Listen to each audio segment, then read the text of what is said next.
من شرور أنفسنا ومن سيئات أعمالنا من يهده الله فلا مضل له ومن يضلله فلا هادي له وأشهد أن لا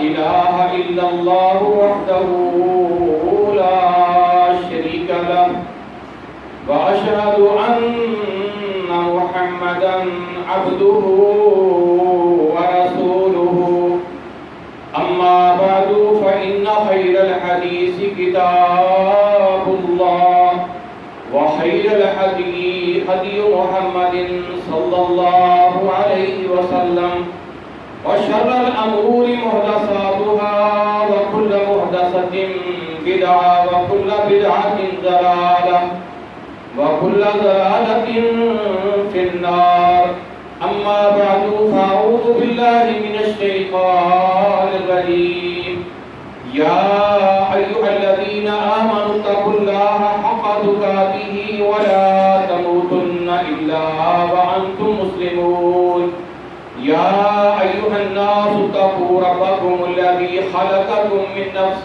واحدة وخلق منها زوجها وبث منهما رجالا كثيرا ونساء واتقوا الله الذي تساءلون به والأرحام إن الله كان عليكم رقيبا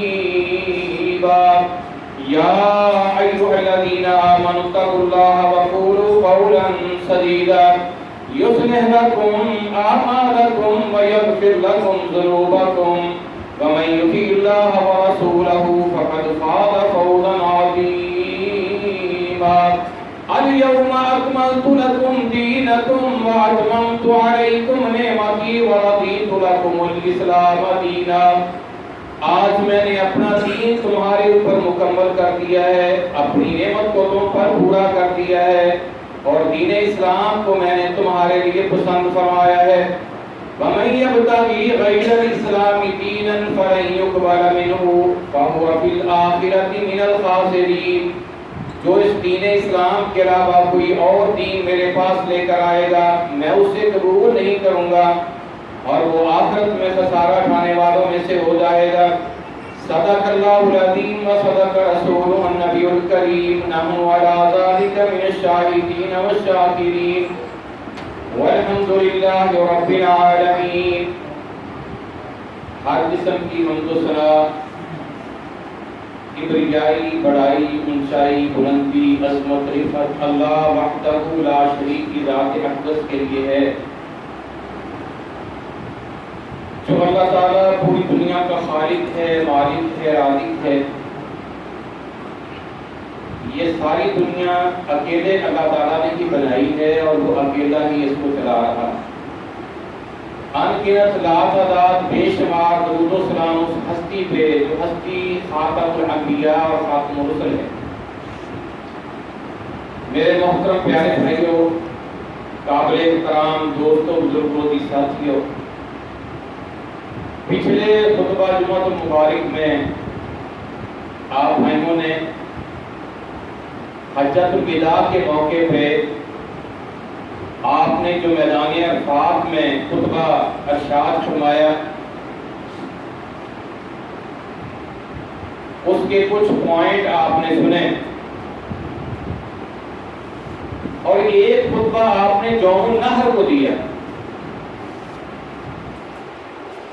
9 تاریخ یوم عرفہ ہے، جب حاجی میدان عرفات میں جاتے ہیں تو آپ نے 9 ذو الحجہ کو میدان عرفات میں مسجد نمرہ جس جگہ بنی ہے وہاں پہلے وادی نمرہ تھی، یہاں آپ کے لیے خیمہ لگایا گیا تھا، تو آپ نے یوم عرفہ والے دن خطبہ دیا اور آگے 10 تاریخ کو یوم النحر ہے تو یہ مینا میں آپ نے جو خطبہ دیا ہے۔ تو اللہ کے نبی علیہ السلام حضرت ابو امامہ باہلی رضی اللہ تعالیٰ عنہ کہتے ہیں کہ اللہ کے نبی علیہ السلام اپنی اونٹنی پر سوار تھے تو آپ نے اپنی اونٹنی کے دونوں رکابوں میں جہاں پاؤں رکھنے کی جگہ ہوتی ہے وہاں پاؤں رکھے اور آپ سیدھے کھڑے ہو گئے اور بلند آواز سے لوگوں کو اپنی طرف متوجہ کیا اور آپ نے فرمایا الا لعلکم لا ترونی بعد عامکم ھذا، شاید کہ تم آئندہ سال مجھے اس طرح یہاں نہ دیکھ سکو۔ ایک صحابی جو سب سے پیچھے کھڑے تھے تو وہ اونچی آواز سے کہنے لگے جی آقا جی آپ پھر ہمیں کس چیز کا حکم دیتے ہیں، ہم کیا کریں؟ تو آپ نے فرمایا اتقوا اللہ ربکم، اللہ تعالیٰ سے ڈرتے رہنا جو تمہارا رب ہے، اعبدوا ربکم، اپنے رب کی عبادت کرنا، وصلوا خمسکم، اور 5 وقت کی نماز ادا کرنا، وصوموا شہرکم، اور اپنے رمضان کے مہینے کے روزے رکھنا، ادوا زکات اموالکم طیبۃ بہا انفسکم، اپنے دل کی خوشی سے اپنے مال میں سے زکات ادا کرنا، وتحجون بیت ربکم، اپنے رب کے گھر بیت اللہ کا حج کرنا، واطیعوا ولاۃ امرکم، جو تمہارے اوپر امیر حکمران مقرر کیا گیا ہو اس کی اطاعت کرنا، تدخلوا جنت ربکم، تمہارا رب تمہیں جنت میں داخل کر دے گا۔ صحیح ترمذی کے اندر یہ حدیث ہے اور علامہ شیخ البانی نے اپنی کتاب سلسلہ احادیث الصحیحہ کے اندر اس کو 867 نمبر پہ درج کیا ہے۔ اس خطبے میں اللہ کے نبی علیہ السلام نے اپنی امت کو 7 چیزوں کا 7 باتوں کا حکم دیا۔ سب سے پہلی بات ہے اتقوا اللہ ربکم، اپنے اللہ سے ڈرنا، تقوی اختیار کرنا۔ وہ اللہ جو تمہارا رب ہے، تمہیں پیدا کرنے والا ہے، تمہیں پالنے والا ہے، ساری نعمتیں تمہیں نوازنے والا ہے، وہ تمہارا الہ و معبود ہے، تمہارا پالنہار ہے، اس کا احساس اپنے دل میں پیدا کرنا اور اس اللہ سے ڈرنا اور آخرت کی فکر اپنے اندر پیدا کرنا، ہر قسم کے گناہوں سے بچنا، نیکیوں کی طرف رغبت کرنا، یہ اللہ کی چاہت ہے۔ جس تمہارے رب نے تمہیں پیدا کیا ہے، تمہیں روزی دی ہے، تمہیں اولاد دی ہے، تمہیں دنیا کی ہر نعمتوں سے نوازا ہے، اس اللہ کی یہ چاہت ہے کہ تمہارے دلوں کے اندر اس اللہ کا احساس پیدا ہو۔ یا ایھا الذین آمنوا اتقوا اللہ ولتنظر نفس ما قدمت لغد، اے ایمان والو اللہ تعالیٰ سے ڈر جاؤ، تم میں سے ہر ایک نفس جو ہے، ہر ایک جان جو ہے، ہر ایک انسان جو ہے وہ اس بات پر غور کر لے کہ اس نے کل قیامت کے لیے کیا جمع کر کے رکھا ہے، کل قیامت کے لیے اس نے کیا جمع کیا ہے۔ واتقوا اللہ، اللہ سے ڈر جاؤ، ان اللہ خبیر بما تعملون، بے شک اللہ تعالیٰ جو تم عمل کرتے ہو اس سے باخبر ہے۔ اللہ تعالیٰ نے ایمان والوں کو مخاطب کر کے 2 دفعہ ایک آیت میں کہا اتقوا اللہ، اتقوا اللہ، اللہ سے ڈر جاؤ اور غور کرو اس بات پر کل قیامت کے لیے کیا جمع کیا۔ میرے بھائیوں، سما 100 برس کا پل کی خبر نہیں ہے، ہمارے پاس سب کچھ ہم نے اکٹھا کر لیا، لیکن اپنے ایمان اور اپنے اعمال کی گٹھڑی کو ہم پرول کے دیکھیں، کیا اس میں آخرت کا بھی سامان ہے؟ جب ہم دیکھتے ہیں تو وہاں کچھ بھی نظر نہیں آتا۔ میرے بھائیوں، بڑا لمبا سفر ہے، جب بندے نے کسی سفر پہ جانا ہو سامان سفر باندھتا ہے، سفر گرمی کا ہو سردی کا، اس کے مطابق کپڑے لیتا ہے، زادے راہ لیتا ہے۔ تو ہمارا یہ آخرت کا سفر جو شروع ہونے والا ہے، تو کتنے یہ ان دنوں کے اندر، یہ 3 مہینوں کے اندر ہمارے یہاں گاؤں میں تقریباً 60 سے زیادہ اموات ہوئی ہیں، 60 سے زیادہ. تو میرے بھائیوں ہماری باری بھی آنے والی ہے. تو اس سفر کے اندر سب کچھ واپس آ جائے گا. جو کھیس اوپر ڈالا ہے وہ بھی آ جائے گا. جو کسی نے اپنا صافہ دیا ہے نا کہ مٹی نہ گرے، وہ بھی ایک طرف سے کھینچ لیا جائے گا. بل باقیات الصالحات، باقی رہنے والے صرف نیک اعمال. وہ ہے ہمارا اس آخرت کا سمان سفر جو ہماری جیسے قبر کشادہ ہوگی، منور ہوگی، جنت کا باغ بنے گی، جنت کی طرف سے ڈبے آئیں گی، جنت کا اوڑھنا بچھونا ہوگا. وہ ہم نے دیکھنے ہیں. عامل الصالحات جو صحیح عقیدے کے ساتھ سنت کے مطابق اللہ کی رضا کے لیے حلال روزی کھا کر کیے گئے ہوں گے. یہ ہیں بل باقیات الصالحات. اللہ کہتے ہیں دیکھو، ٹٹولو اپنے آپ کو. وَلْتَنْظُرْ نَفْسٌ، ہر ایک نفس تم میں سے، ہر جان غور کرے. مَا قَدَّمَتْ لِغَدٍ، وہ کل قیامت کے لیے کیا سامان سفر تیار کیے. اللہ اکبر کبیرہ. یا ایھا الذین آمنوا اتقوا اللہ حق تقاتہ، اے ایمان والو اللہ سے ڈر جاؤ. کسی سے بھی پوچھا جائے اللہ سے ڈرتے ہو، ہم میں سے ہر کوئی کہے گا ڈرتا ہوں. اللہ کہتے ہیں اللہ سے ڈر جاؤ جس طرح اللہ سے ڈرنے کا حق ہے. حق کیا ہے؟ جو اللہ نے کہا وہ ہم کریں، یہاں سے روکا وہاں سے رک جائے. وَلَا تَمُوتُنَّ إِلَّا وَأَنْتُمْ مُسْلِمُونَ، تمہیں موت نہیں آنی چاہیے مگر اس حال میں موت آئے کہ تم مسلمان ہو، فرما بردار ہو، خاتمہ بھی ایمان ہو جائے. اس سے پتہ چلا کہ ہم میں سے کسی کو پتہ نہیں موت کب آ جائے. تو اللہ تعالیٰ ہمیں یہ حکم دے رہے ہیں کہ ہر وقت مسلمان بن کے رہنا ہے، تاکہ جب موت آئے تو اسلام پہ موت آ جائے. ایسا نہ ہو کہ ہم کوئی غیر شرعی کام کر رہے ہیں، گپے ہانک رہے ہیں، گالیاں بک رہے ہیں، چغلیاں کر رہے ہیں، جھوٹ بول رہے ہیں، دغا اور فراڈ کر رہے ہیں، جوا کھیل رہے ہیں اور سودی کاروبار کر رہے ہیں. موت آ گئی تو اللہ کی قسم اسلام پہ موت نہیں آئے. ہر لمحہ اسلام کے مطابق گزارنا ہے تاکہ مسلمان ہونے کی حالت میں موت آ جائے.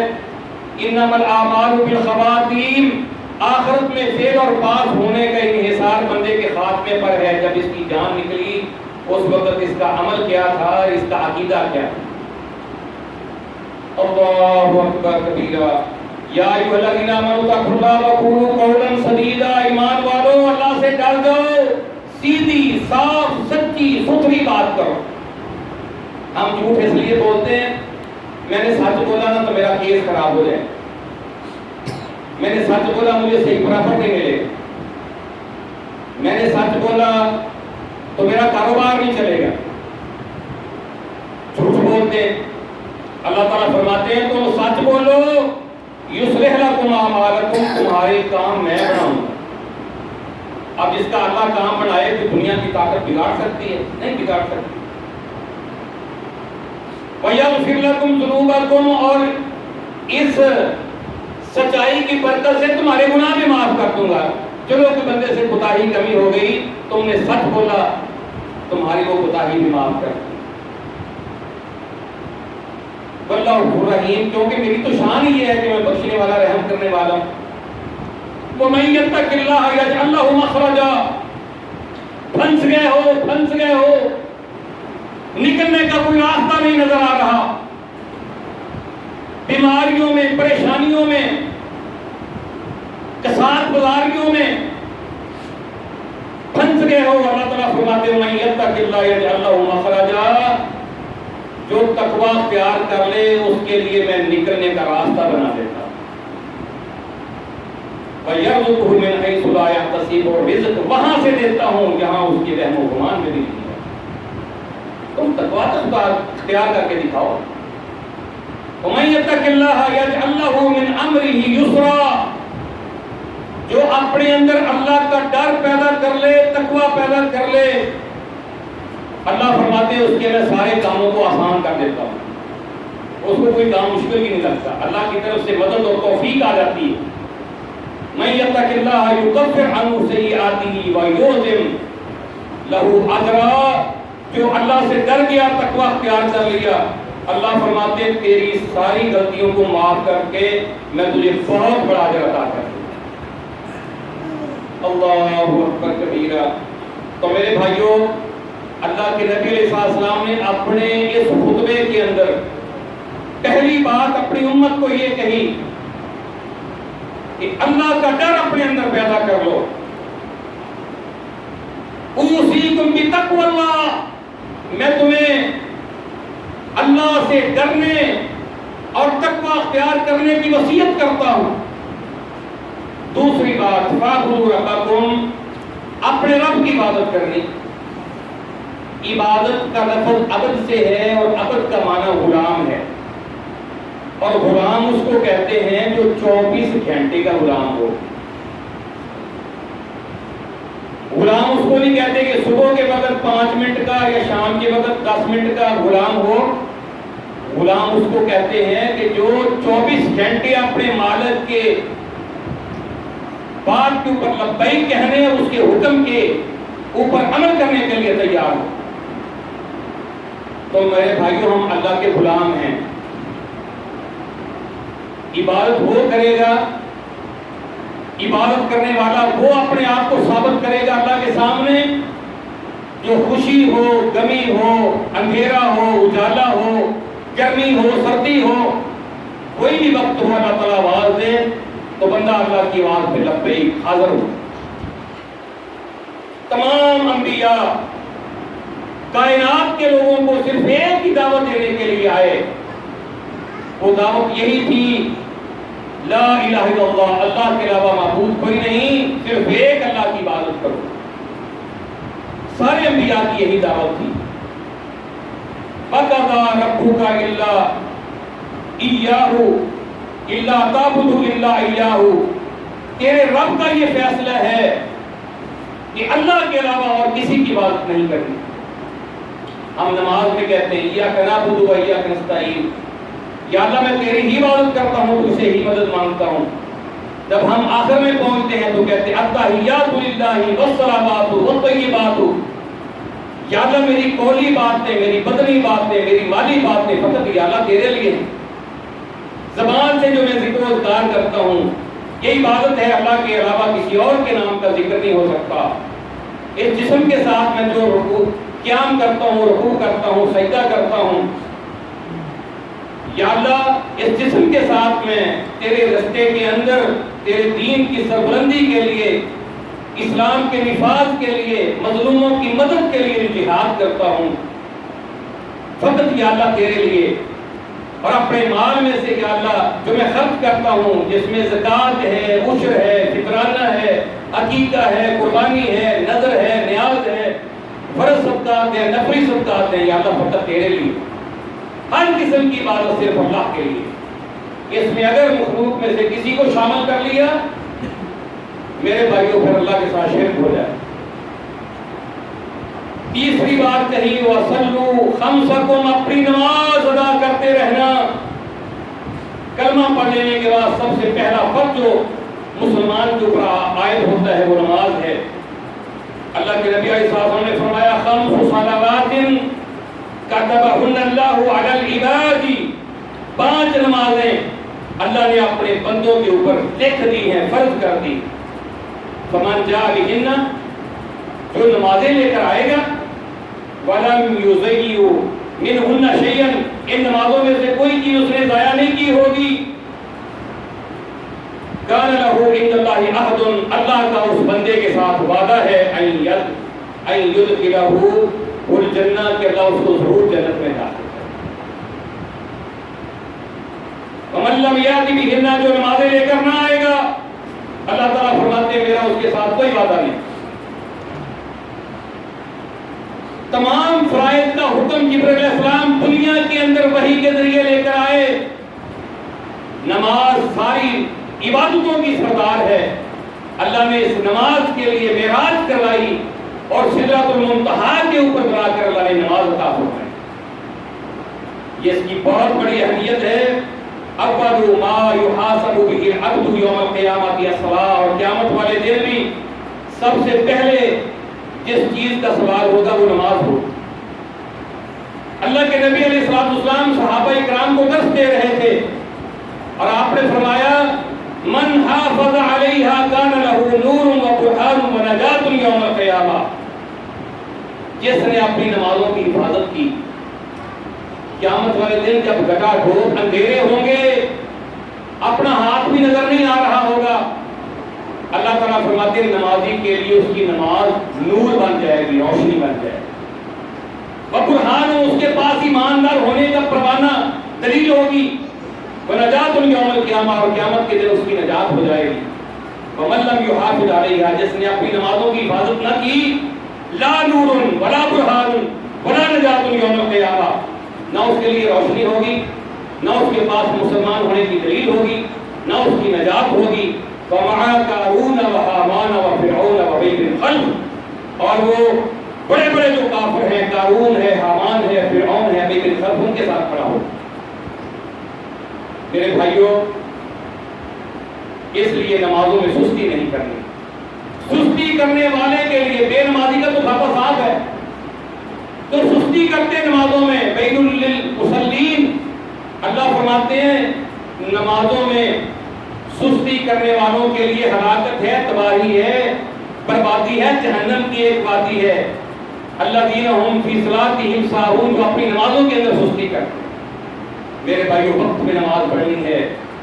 پانچ نماز مردوں کے لیے ضروری ہے. اس لیے جہاں کہیں بھی آپ ہوں، قریب جو مسجد ہو، فوری طور پر آپ وہاں جا کر باجماعت نماز ادا کریں. اور میرے بھائیوں، چوتھے نمبر پر فرمایا وصوموا شہرکم، رمضان المبارک کے روزے رکھنے جو اللہ نے ہمارے اوپر فرض کیے. ایک روزہ بندہ جان بوجھ کے چھوڑ دے، ساری زندگی قضائی دیتا رہے، قضائی نہیں ہوگی. اور روزہ خوروں کو اللہ کے نبی صلی اللہ علیہ وسلم نے الٹے لٹکے ہوئے، منہ پھاڑے ہوئے، روتے چیختے ہوئے اللہ کے نبی صلی اللہ علیہ وسلم معراج کے موقع پہ خود دیکھ کے آئے. اور اس کے علاوہ نفلی روزے ہیں، جمعرات کا جس کو اللہ توفیق دے، سوموار کا، یہ عرفہ کا روزہ گزرا، ذوالحجہ کے روزے، شعبان میں آپ 15 شعبان تک آپ پہلے روزے رکھ لیتے، اور یوم 20 کے روزے، چاند کی 13، 14، 15 کا. تو میرے بھائیوں، جس کو اللہ توفیق دے، نوجوانوں کو کہا کثرت سے روزے رکھا کرو جب تک تمہاری شادیاں نہیں ہوتی. یہ تمہاری شرمگاہوں کی حفاظت کرے گا، روزہ تمہاری نظروں کو نیچے کر دے گا. اللہ اکبر کبیرہ. پانچویں بات کہی وَأَدُّوا زَکَاةَ أَمْوَالِكُمْ، اپنے مالوں میں سے زکات ادا کرو. فرمایا خُذْ مِنْ أَمْوَالِهِمْ صَدَقَةً تُطَهِّرُهُمْ وَتُزَكِّيهِمْ بِهَا. اے میرے پیغمبر، ان کے مالوں میں سے زکات لو، ان کے دلوں کو بھی پاک کر دو، ان کے مالوں کو بھی پاک کر دو. جو اپنے مال میں سے زکات ادا نہیں کرتے، حساب لگا کر سونے کا، چاندی کا، گائے بھینسوں کا، بکریوں کا نصاب مقرر کیا ہے، فصلوں کا عشر مقرر کیا ہے، حساب لگا کر زکات ادا کرنی. حساب لگا کر، جو حساب لگا کر اپنی زکات ادا نہیں کرتا، اس کا مال پاک نہیں ہوتا، اس کا دل بھی پاک نہیں ہوتا. وہ مال حرام ہے جس کی زکات کو، وہ زکات کے نصاب کو پہنچے اور پھر اس کی زکات نہ دی جائے. ان اللہ قد فرض علیہم زکاۃ، بے شک اللہ تعالیٰ نے لوگوں کے اوپر زکات فرض کر دی ہے. تو خذوا من اغنیائہم، ان کے غنیوں سے، امیروں سے، صاحب نصاب سے زکات لی جائے گی. اور ترد علی فقرائہم، ان کے فقیروں کے اندر تقسیم کی جائے گی. ضرورت مندوں میں، حاجت مندوں میں، بیواؤں، یتیموں میں، مقروضوں میں، مسافروں میں، اور اللہ کے راستے میں لڑنے والوں کے اوپر وہ تقسیم کی جائے گی. ابوبکر صدیق رضی اللہ تعالیٰ عنہ نے آپ کے بعد کچھ لوگوں نے انکار کیا، اعلان کیا سن لو، جس کی ایک رسی بھی زکات بنتی ہو وہ زکات کے اندر رسی نہیں دے گا، میں اس کے خلاف اعلان جنگ کرتا ہوں، وہ مسلمان نہیں ہے. اللہ اکبر کبیرہ. ہمارے ہاں یہاں زکات کا عشر فطرانے کا نظام ہی قائم نہیں کیا، ٹیکس لگا کے لوگوں کے اوپر زور بنا دیا لوگوں کو. وہ لکھتے کچھ ہیں کیونکہ ہمیں ٹیکس پورا نہ دینا پڑے، جھوٹ بولتے ہیں، مجبوراً جھوٹ بولنا پڑتا ہے. تو ٹیکس کی جگہ پر یہ جو اللہ نے نظام زکات اس کو فطرانہ کا بنایا ہوتا، میرے بھائیو ایسا دور آپ دیکھتے کہ لوگ زکات لے کر پھرتے، کوئی زکات لینے والا نظر نہ آئے۔ آج تو تم یہاں کوئی چیز لے کر کھڑے ہو جاؤ تو میرے بھائیو لوگ تمہارے ہاتھوں سے چھین کے لے جائیں، اور چھینی ہوئی چیز ایک چھینے گا دوسرا اس کو پکڑیں گے۔ یہاں آپ نے دیکھا پچھلے دنوں یہاں دالیں بکھر گئی، آٹا بکھر گیا، گھی بکھر گیا، لڑ لڑ کے ایک عورت مر گئی۔ اللہ اکبر کبیرہ۔ ایسا کیوں ہے؟ اس لیے کہ ہم نے اللہ کے نظام کو قبول نہیں کیا۔ اور میرے بھائیوں چھٹی بات یہ کہی وا تحجون بیت ربکم، جو اللہ تمہیں استطاعت دے تو اپنے رب کے گھر بیت اللہ کا حج کرنا، وَلِلَّهِ عَلَى النَّاسِ حِجُّ الْبَيْتِ مَنِ اسْتَطَاعَ إِلَيْهِ سَبِيلًا، اور اللہ کی طرف سے لوگوں پہ بیت اللہ کا حج کرنا فرض ہے جو وہاں تک پہنچنے کی استطاعت رکھتا ہو۔ وَمَنْ كَفَرَ، جو انکار کر دے، فَإِنَّ اللَّهَ غَنِيٌّ عَنِ الْعَالَمِينَ، اللہ تعالیٰ کو جہان والوں سے اللہ تو بے پرواہ ہے، اللہ کو تو کوئی پرواہ نہیں۔ ساتویں بات یہ کہی وَأَطِيعُوا ذَا أَمْرِكُمْ، جو تمہارے حکمران ہیں ان کی بات کو بھی ماننا، اور یہ بات مشروط ہے۔ فرمایا یا ایھا الذین آمنوا اطیعوا اللہ واطیعوا الرسول واولی الامر منکم، اے ایمان والو اللہ تعالیٰ کی اطاعت کرنی ہے، اللہ کے رسول کی اطاعت کرنی ہے، اور جو صاحب اقتدار ہیں ان کی بھی اطاعت کرنی ہے، اللہ اور اس کے رسول کی اطاعت میں رہ کر۔ آپ نے فرمایا علی المرء المسلم سمع و طاعت، مسلمان کے اوپر سننا، بات کو ماننا، فیما احب او کرہ، پسند آئے اس کو یا نہ پسند آئے ماننا ہے۔ ان یعمر بمعصیۃ فإن عمل بمعصیۃ فلا سمع ولا طاعہ، اور جو اللہ کی معصیت میں بات ہو، اللہ کی نافرمانی میں ہو، نہ سننا ضروری ہے نہ ماننا ضروری ہے۔ جو اللہ کو اس کے رسول کی اطاعت میں ہو اس کو سننا بھی ہے، اس کو ماننا بھی ہے، اچھی لگے تمہیں یا نہ لگے۔ اللہ اکبر کبیرہ۔ معلوم ہوا جو حاکم ہے، سربراہ ہے، صاحب اقتدار ہے، ان کی اطاعت ہے، لیکن اللہ اور اس کے رسول کی اطاعت میں رہ کر۔ حسن رضی اللہ تعالیٰ عنہ کہتے ہیں اللہ کے نبی علیہ السلام نے فرمایا لا تسبوا امراءکم، اپنے حکمرانوں کو گالیاں نہ دیا کرو، ولا تغشوہم، ان سے دھوکہ فراڈ نہ کیا کرو، ولا تبغضوہم، ان سے بغض و کینہ نہ رکھا کرو، واتقوا اللہ واصبروا، اللہ سے ڈرتے رہو، صبر کرو، فإن الامر قریب، اللہ کا حکم تو بہت قریب ہے۔ اگر اس نے اللہ کی اطاعت میں اپنی رایا کو حکم دے دیا، جتنا رایا کو ثواب ملے گا اکیلے حکمران کو ملے گا، لیکن اگر اللہ اس کے رسول کی نافرمانی میں رہا تو اللہ کا حکم تو قریب ہے، اس سے پوچھا جائے گا، لیکن تم اس کے خلاف بغاوت نہ کرو۔ اور بن مالک رضی اللہ تعالیٰ عنہ کہتے ہیں رسول اللہ صلی اللہ علیہ وسلم نے فرمایا علی من ولی علیہ وال، وہ شخص جس کے اوپر حکمران مقرر کیا گیا ہو، فراؤ یاتی شیئن من معصیت اللہ، وہ دیکھتا ہے کہ یہ اللہ کی نافرمانی میں کام کر رہا ہے، فلیکرہ الذی یاتی من معصیتی، اس کا وہ کام جو اللہ کی نافرمانی ہے، نافرمانی میں ہے، اس سے نفرت کرو، لیکن ولا ینزع یدا من طاعتہ، اس کی اطاعت و فرما برداری سے ہاتھ پیچھے نہ کھینچے۔ صحیح مسلم کی حدیث ہے۔ حذیفہ بن یمان رضی اللہ تعالیٰ عنہ کہتے ہیں رسول اللہ صلی اللہ علیہ وسلم نے فرمایا یکون بعدی امۃ ائمۃ، میرے بعد ایسے حکمران آئیں گے لا یہتدون بی ہدی، میری ہدایت کے مطابق وہ کام نہیں کریں گے، میری ہدایت کو ہدایت ہی نہیں اپنائیں گے، ولا یستنون بسنتی، میری سنت کو طریقہ ہی نہیں بنائیں گے، وَسَيَقُومُ فِيكُمْ رِجَالٌ قُلُوبُهُمْ قُلُوبُ الشَّيَاطِينِ، شیطان فی جثماء انس، ان قریب کچھ ایسے لوگ پھر کھڑے ہوں گے جن کے دل شیطان کے ہوں گے اور جسم انسان کے ہوں گے۔ کیف اعذوا، قلت کیف اعذوا ان ادرکت ذلک، حذیفہ بن یمان کہتے ہیں اللہ کے پیغمبر میں ایسی پوزیشن کو دیکھوں کہ ایسا حکمران ہو جو نہ اللہ کی ہدایت کے مطابق چلتا ہے نہ آپ کی سنت کے مطابق چلتا ہے، تو پھر میں کیا کروں؟ تسمعوا وتطیعوا بأمیری فإن ضرب ظہرک وأخذ مالک۔ صحیح مسلم کی حدیث ہے، اللہ کے نبی علیہ السلام نے فرمایا تو نے اس کی بات سننی بھی ہے ماننی بھی ہے، اگر وہ تیری پیٹھ پہ مارے تیرا مال بھی کھا جائے پھر بھی حکمران کی تو نے بات مان۔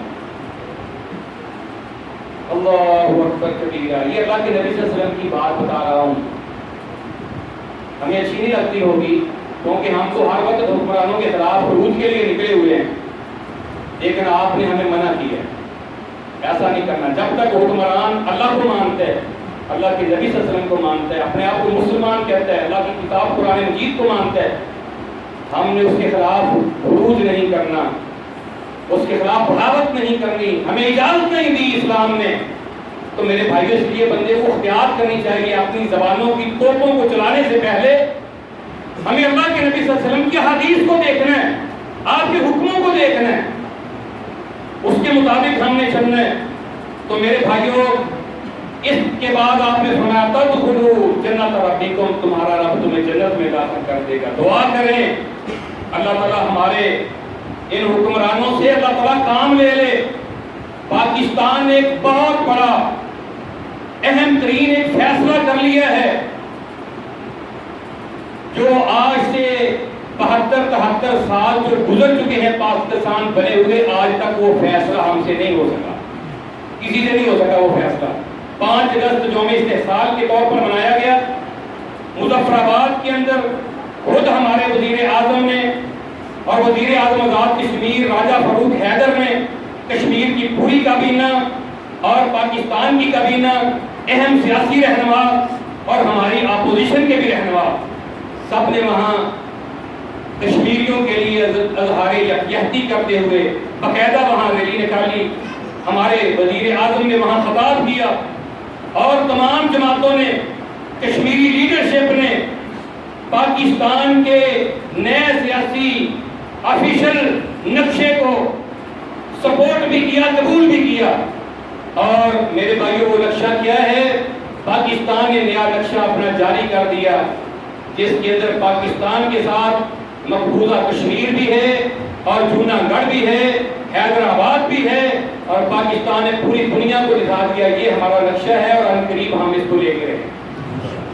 یہ ایک بہت بڑا پیغام ہے پوری دنیا کفر کے لیے۔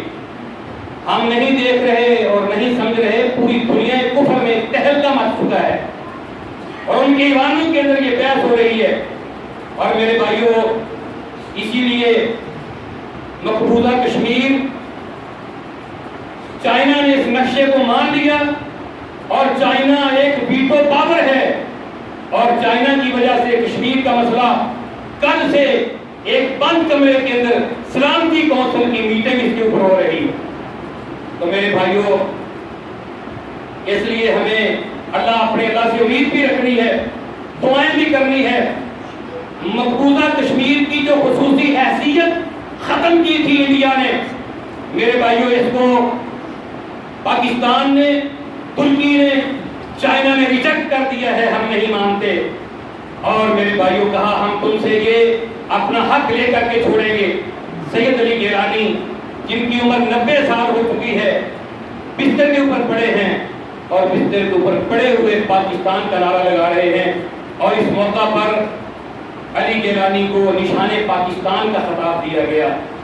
اور ترکی کے اندر، انقرہ کے اندر، استنبول کے اندر میرے بھائیوں اظہار یکجہتی کی ریلیاں نکالی گئیں۔ OIC اسلامی ملکوں کے وزراء کی ایک کمیٹی بنائی ہوئی ہے، جدہ کے اندر اس کا دفتر ہے، لیکن افسوس یہ مسلمان حکمرانوں، مسلمان وزراء کی ایک کمیٹی ہے، لیکن اس کمیٹی کی طرف سے کوئی میرے بھائیوں پاکستان کے اس نئے نقشے کے حق میں یا کشمیریوں کے حق میں کوئی بیان نہیں آیا۔ پاکستان نے سعودیہ کو $1 ارب قرضہ واپس کر دیا ہے، اور ایک بہت بڑا پیغام ہے سعودیہ کے لیے، اور ان سے یہ بات کہہ دی ہے OIC کا جلدی اجلاس بلاؤ، ڈسکس کرو اس کے اندر اس مسئلے کو، اگر تم نہیں بلاتے ہو تو ہم اپنا OIC بنائیں گے اور پھر اپنا ہم اعلامیہ جاری کریں گے، جس میں پاکستان ہوگا، چائنا ہوگا، نیپال ہوگا، بنگلہ دیش ہوگا، ترکی ہوگا، ملائیشیا ہوگا، باقی اسلامی ملک ہوں گے، اور وہ اپنا اتحاد بنا کر کے اپنا پیغام جاری کریں گے۔ میرے بھائیوں 2023 تک معاہدہ ہے وہ ان کے ساتھ ہمارا ختم ہو رہا ہے، اور دنیا کے اندر ایک بہت بڑی تبدیلی آ رہی ہے۔ انشاءاللہ آپ کا پاکستان پوری دنیا کے مسلمانوں کی قیادت کرے گا، اور انشاءاللہ ہم صرف اپنا کشمیر نہیں، انڈیا بھی ہمارا ہوگا، اور پوری دنیا کے اوپر انشاءاللہ اسلام کی حکومت ہوگی۔ اور ہمیں مایوس نہیں ہونا، اور ہمیں دل برداشت ہونے والی باتیں نہیں کرنی۔ ہم نے اپنی حکومت اور اپنی فوج کے خلاف اپنی زبان نہیں کھولنی۔